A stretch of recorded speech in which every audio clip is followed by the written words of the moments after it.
Alright guys, so I wanted to do I just want to give my thoughts on the trailer for Logan, which is the third and final Wolverine movie. This is Hugh Jackman's last hurrah as Wolverine, and yeah, also, if you're wondering why I'm not talking about the Guardians of the Galaxy teaser, it's because there wasn't a lot for me to go on for that one. There wasn't a lot. In here, there's stuff for me to go on in here.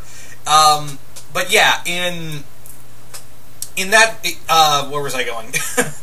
Yeah, in that trailer, in the Guardians of the Galaxy trailer, while it was good, there wasn't a lot for me to go on other than, oh, look, everyone's back, this is going to be awesome, and apparently there's a full trailer coming soon, so I'll wait to give my full thoughts on that. But unlike here, I was like, oh, there's stuff for me to go on. Cool. But if you want to get my brief thoughts on Guardians of the Galaxy 2 teaser, then I liked it. I really liked it, and yeah, I love that moment where Drax is hugging Star-Lord. I thought that was hilarious. I thought that was kind of pretty funny. Anyway, let's talk about this. Whereas the Guardians of the Galaxy teaser just made you so hyped and happy, this one makes you feel like, oh man, I'm gonna need some ice cream after this. Like, you already know watching this trailer, you're like, oh, I'm not ready. And again, this comes out in March. Again, March! Now we have Power Rangers, Kong, and Iron Fist, and Wolverine, and Logan now. We have all of that. We got March! Wow! There's so much! It's so much! That's what she said. Wow. I'll go sit in the corner now. Anyway, so yeah, let's talk about this trailer. Now, it does look, obviously, it is supposed to be like Old Man Logan, which at first, I will admit that I was very leery kind of doing an adaptation of Old Man Logan, because it's not really a Wolverine, it is a Wolverine story, but it's not really an X-Men story, it's more like a Marvel Universe story, which I was actually, this calls back to a conversation I had way back with the Real Manos once, where we kind of, like, got on the subject of all the Marvel and DC alternate universes, and where you see a lot of the Elseworld stories, they have glimmers of hope. Like, even Dark Knight Returns, as dark as it is, there's still, like, glimmers of hope at the end of it. Although, too bad we got, you know, Dark Knight Strikes Again out of that, but still. There was still, it's very hopeful, it's a little optimistic. And, yeah, you can look at Superman Red Sun, it's also kind of optimistic in a way. But, yeah, it's a little weird. It's a little weird, because then you go back to Marvel's alternate timelines and alternate futures. They're all shitty. Like, there is minimal amount of hope. Like, you have to go look for hope, like you're looking for oil for those comics. And Old Man Logan's a good example of that. Anyway. So, yeah. Anyway, let's talk about this. Yeah, so I was kind of, like I said, I was kind of leery about them doing like a loose adaptation of Old Man Logan, and I was kind of like, I don't know where we're gonna go with this and how we're gonna do it. But yeah, after seeing the trailer, I was like, wow, this is very atmospheric. This doesn't. It feels more like it feels, as my friend Colin Moore said. Colin made them note that it feels like a Clint Eastwood movie. It does feel like and honestly, yeah, it does kind of give it like a Clint Eastwood feel. It gives this solid, like this very lone gunman. Feels very much like the Clint Eastwood film Unforgiven. Does feel a lot like but I also got a Last of Us feel. If you've ever played the video game Last of Us, that's also really good. And yeah, young girl, post-apocalyptic world, and a man has to protect a little girl. Yeah, it's totally X-Men Last of Us. I don't know, but yeah, it is.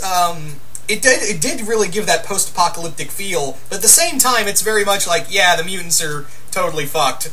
They're all wiped out, and pretty much it looks like there's even less than there was in. There's even less mutants out there than there was in Days of Future Past. At least there was like a handful, like at least a little over 100, or a little more than that. But in here, it looks like, yeah, we're down to the wire right now. We are nearly gone. Now the big question is with this story is this going to follow Old Man Logan and say that Wolverine killed the X-Men? Because if you've read if you don't know, in Old Man Logan, Mysterio basically tricked Wolverine.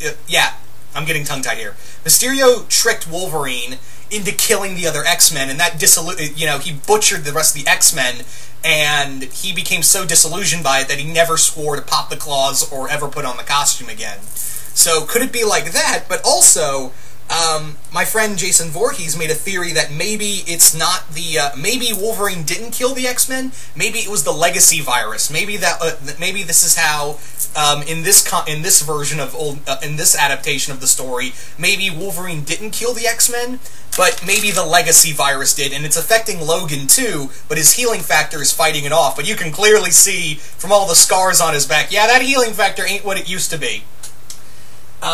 It was really cool to see X-23, and I'll get to more on X-23 in a second, but I want to talk about one little line that Xavier said at the beginning of the trailer where he's like, "Logan, what did you do?" So I'm wondering, so since Mysterio's not going to be part of this film, you could have, because again, you do see Donald Pierce in here.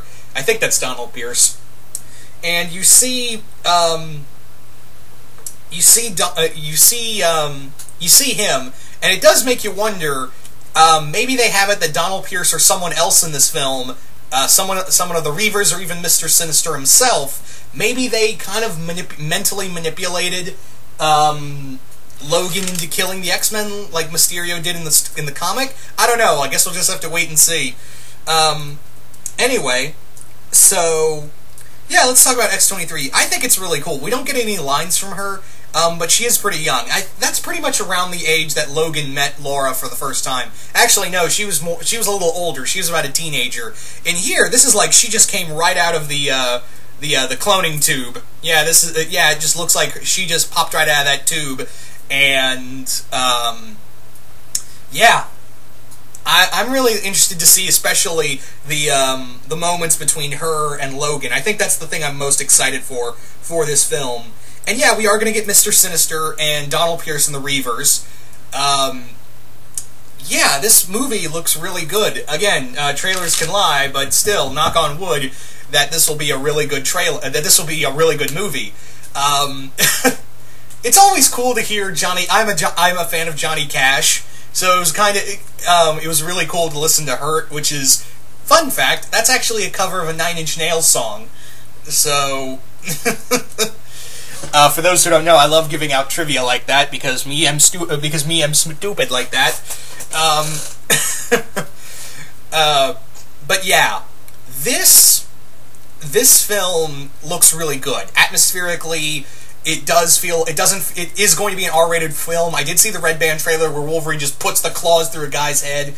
It looks like, yeah, we're going to get the R-rated Wolverine film we are going to get, and this is Hugh Jackman's last hurrah as Logan. So, hopefully it can deliver, right? But you guys tell me, what did you guys think of the Logan trailer? Did you guys like it? Did you guys hate it? Just comment below, let me know. Once again, hope you all enjoyed this, and I will see you guys later.